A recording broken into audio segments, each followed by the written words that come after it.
Assalamualaikum warahmatullahi wabarakatuh, sahabat di Khairat TV. Kembali kami hadir dengan review statistik terkini COVID-19 Malaysia. Hari ini adalah 1 Juli 2020, merupakan hari pelaksanaan PKPP Perintah Kawalan Pergerakan Pemulihan hari ke-22. Atau kalau kita hitung sejak hari pertama pelaksanaan PKP Perintah Kawalan Pergerakan, maka 1 Juli 2020 adalah hari ke-106.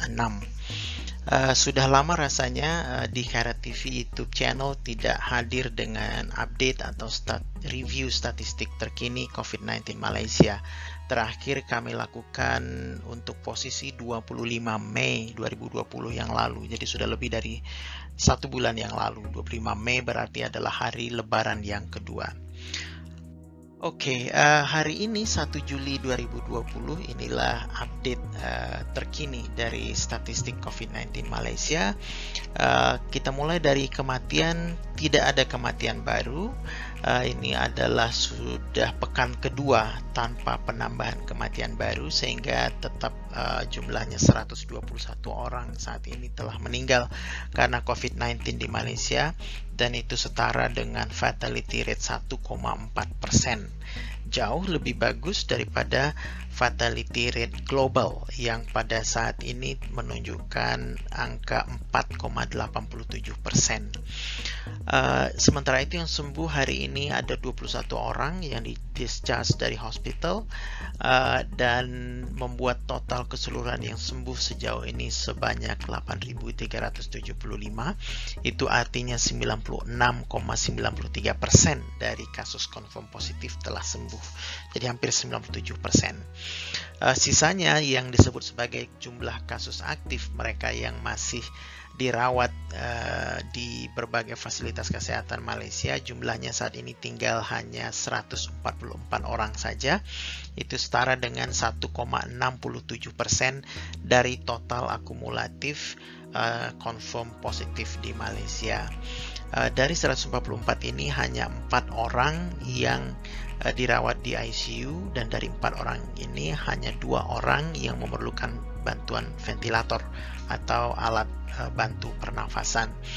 Jadi Anda bisa lihat saat ini di fase pemulihan ini, bisa dikatakan fasilitas kesehatan Malaysia tidak lagi berada di bawah tekanan merawat jumlah kasus positif yang terlalu tinggi. Di keseluruhan negara, wilayah Malaysia hanya 144 orang saja.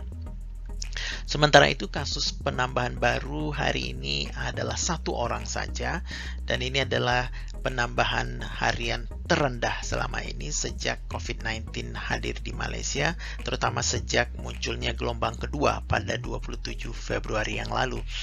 Dan satu ini pun adalah kasus impor, artinya kasus mereka yang terinfeksi di luar negeri lalu masuk Malaysia, kembali ke Malaysia, tiba di Malaysia, dan ketika dites di pintu masuk Malaysia ternyata mereka positif.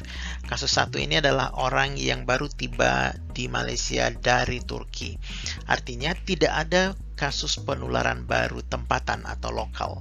Ini juga prestasi yang baru bagi Malaysia bahwa tidak ada penambahan local infection baru di Malaysia, sehingga total statistik jumlah case akumulatif positif di Malaysia sejak kasus pertama 24 Januari yang lalu hingga kini 1 Juli adalah 8.640 orang.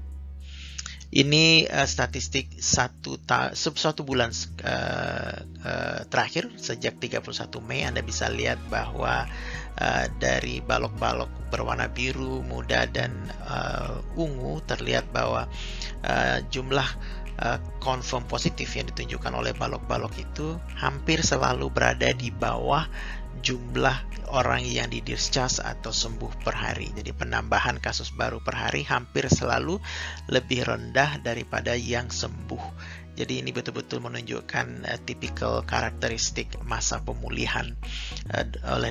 Karena itu kurva kasus aktif akan terus melandai karena jumlah yang sembuh selalu lebih tinggi, hampir selalu lebih tinggi daripada kasus baru. Bahkan di hari-hari belakangan Anda lihat jumlah kasus baru positif sangat rendah, dan hari ini mencapai level sangat rendah, hanya 1 orang saja. Ini sebaran per negara bagian, tidak ada yang aneh bahwa negara bagian paling banyak adalah Selangor, Kuala Lumpur, dan negeri 9 yang memang berdekatan, dan area ini menjadi epicenter COVID-19 di Malaysia. Ini menarik karena di 14 hari terakhir sejak 18 Juni tidak lagi ada area atau distrik di Malaysia yang berstatus sebagai red zone. Red zone di sini artinya ada kasus aktif lebih dari 41. Jadi semua distrik di seluruh Malaysia kasusnya paling tinggi, statusnya paling tinggi hanyalah yellow zone. Berarti statusnya antara 1 sampai 40 kasus. Bahkan yang paling banyak justru green zone. Green zone artinya tidak lagi ada di distrik itu kasus positif yang masih aktif. Semua sudah sembuh. Yang tertinggi ada di daerah Negeri 9 di distrik Rembau Negeri 9, 28 orang. Sementara area lain selalu sangat-sangat rendah. Ini statistik kasus import. Seperti saya katakan tadi, kasus import adalah mereka yang terinfeksi di luar negeri lalu masuk Malaysia.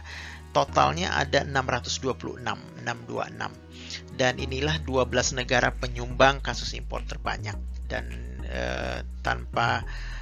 tidak mengejutkan, yang memuncaki list ini adalah negara tetangga Malaysia, yaitu Indonesia. Ada 262 orang kasus impor dari Indonesia. Jadi 262 orang dari 626 total, sekitar 48% itu semua datang dari Indonesia. Dan tentu Anda masih ingat bahwa klaster paling besar penyumbang kasus impor di Malaysia adalah klaster para santri yang menuntut ilmu di pesantren di Temboro, Magetan, Jawa Timur. Ketika mereka dipulangkan ke Malaysia pada bulan Mei yang lalu, ternyata saat dites di pintu masuk Malaysia, sebagian besar dari mereka atau banyak dari mereka ternyata terkonfirmasi positif. Total klaster itu kalau tidak salah berjumlah sekitar 200-an orang lebih.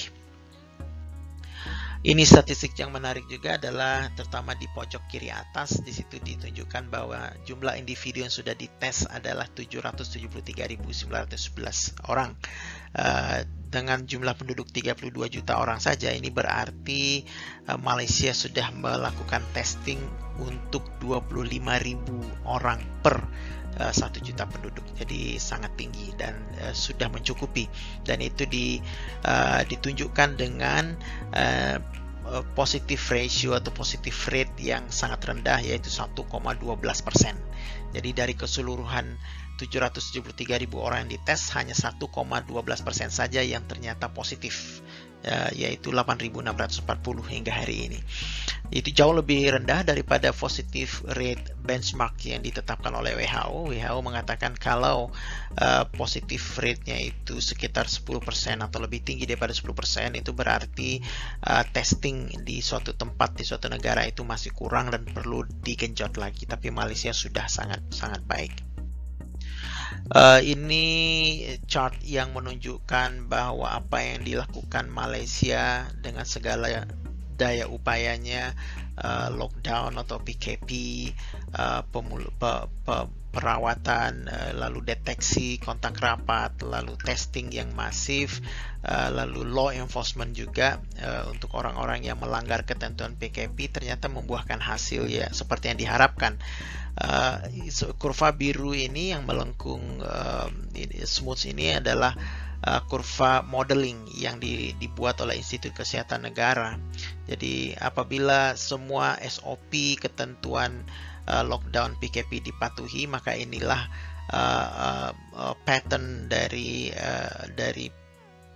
perkembangan kasus COVID-19 Malaysia, dan memang itu yang terjadi. Anda lihat kasus real per hari yang bergelombang warna hitam ini ternyata cukup fit dengan model pattern yang dibuat oleh Institut Kesehatan Negara.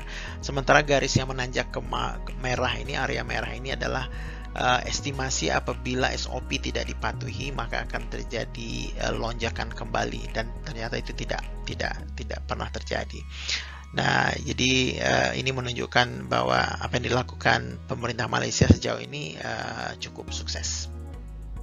Itu saja update dari saya, mudah-mudahan bermanfaat. Jangan lupa subscribe ke Dikare TV YouTube channel, like dan share video yang Anda suka. Mudah-mudahan bermanfaat. Stay safe, stay healthy, dan jaga jarak. Wassalamualaikum warahmatullahi wabarakatuh.